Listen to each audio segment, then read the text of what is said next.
Everybody, it's Bruce here with Stock Markets with Bruce. Today, the Moody'S bond rating agency downgraded Carnival's bonds to junk status.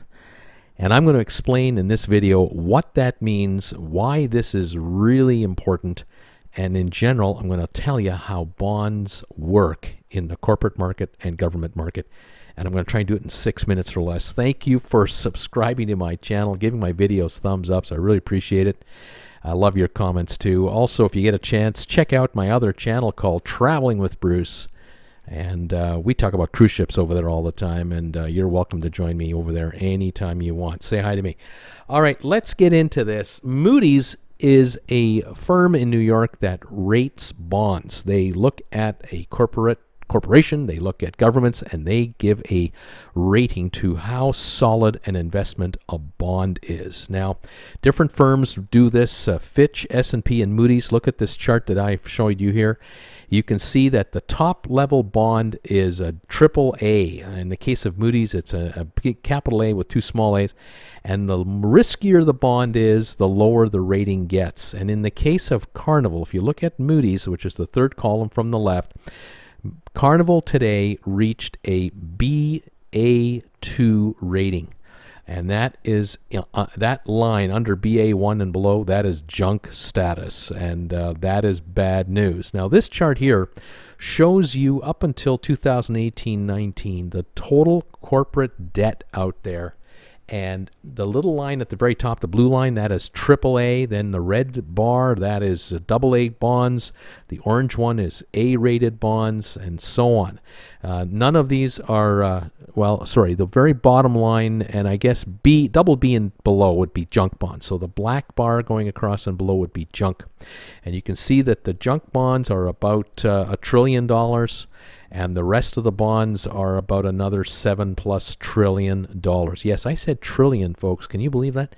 So you can just see how much money is out there in corporate hands. And the riskier business gets, the chances are that bonds that are already out there, that have been out for years, maybe a 10-year bond still has 4 years to go before it's maturing, these bonds can be, quote, re-rated any time by the bond rating agencies. So all of these bonds could become junk bonds if government, business goes bad. And right now with the virus, there are bonds turning into junk. Now, the top bonds that you can buy are generally backed by governments, and here are approximately $10 trillion in debt that the countries have issued. You'll notice the list on the left there, where the bonds pay a negative interest rate. These countries' credit is so good that bondholders are willing to give them money and get less money back at the end of the bond's maturity. So for Japan's case, they have over $6.5 trillion of bonds out there where they don't have to pay interest. They actually pay negative interest. France, Germany, Italy are following. It's an amazing feat. The 20 largest pension funds in the world, as you can see on the far left, are from Japan, Norway, the US, South Korea, Netherlands, and so on. And on the right, you can see how much money they have. 1.3 trillion, 900 and some odd billion, and all the way down to 129 billion. These are the funds that buy the bonds. Now, these funds are government pension funds, state teachers' pension funds, firemen pension funds, and these funds buy about 37% of their dough goes into bonds. This is the total assets under administration by pension funds across the world, not just government funds, but private corporate pension funds. So the employees of IBM, the employees of Apple, Ford, GM, all of these different entities. And right now, $35.6 trillion as of 2018 is held by these pension funds. It's an amazing number. Now, coming back to Carnival, let's get back here. Carnival, when they were issuing their bonds 10 years ago, 3 years ago, 7 years ago, their bonds were rated higher than junk. They were probably in the triple B rating, maybe double A rating, because the company was making all kinds of money, and their cruise ships are full of passengers. And so interest rates that they would have been paying on their bonds up until, say, 8 months ago, they would have been paying anywhere from 1.5% for a short-term 1 or 2 year note up to maybe 3.5% for a 10-year note. That's all changed. Now that there isn't a single ship in Carnival's fleet sailing with a paying passenger, they're burning $650 million a month not being in business. The cost of borrowing has gone up, and their ratings of all their bonds have dropped. So if you are an owner of a bond that they issued 5 years ago and it still has 10 years to go, you are getting 3.5% interest, likely, because that's what the bond originally paid you. But if you want to sell that bond today, if they were only having to pay 3.5% interest, you could get $1 for every dollar that you put into the bond. But right now, with a rate as high as 12 to 15% interest, you'll be lucky to get 50 cents on the dollar for that bond. So that someone who will buy that bond from you, they'll get 3.5% interest on the dollar, which is $3.50 a year, or 3.5 cents a year, but they'll give you 50 cents, and they'll make the other 50 cents over the next 5 years. That's how they get 15% on their money. Today, if Carnival goes to the market, and they will go to the market in the next 3 months to try to raise a couple of billion extra bucks to survive the downturn, they're going to have to pay 12 to 15% interest on their junk bonds.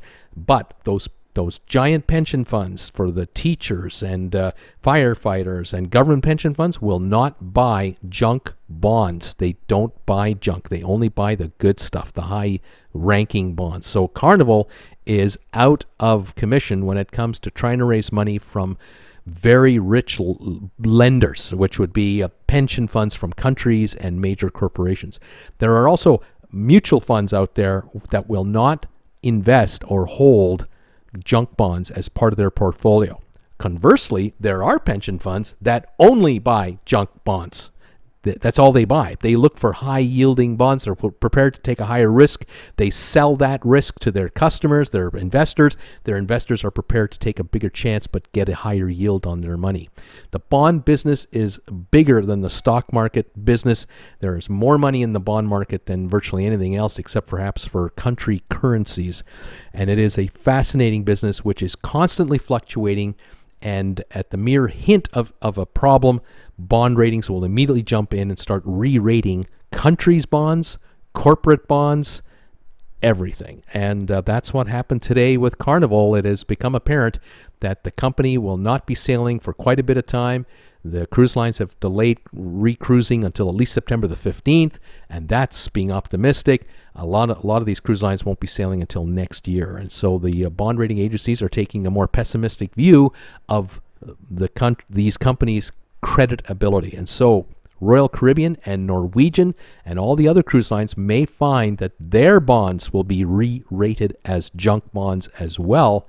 And when they come to call to Wall Street to try to raise additional cash through another bond issuance, they too will probably have to be paying 12, 15, 18% interest just to get cash to stay alive. So there you go. There's your little bond school update for you today. I hope I didn't confuse you. I hope you enjoyed it. Thanks for joining me today. Please subscribe to this channel. Give the video a thumbs up if you liked it. Let me know what you think of it. Give me a comment. And we'll talk to you next time, everybody. Bye for now.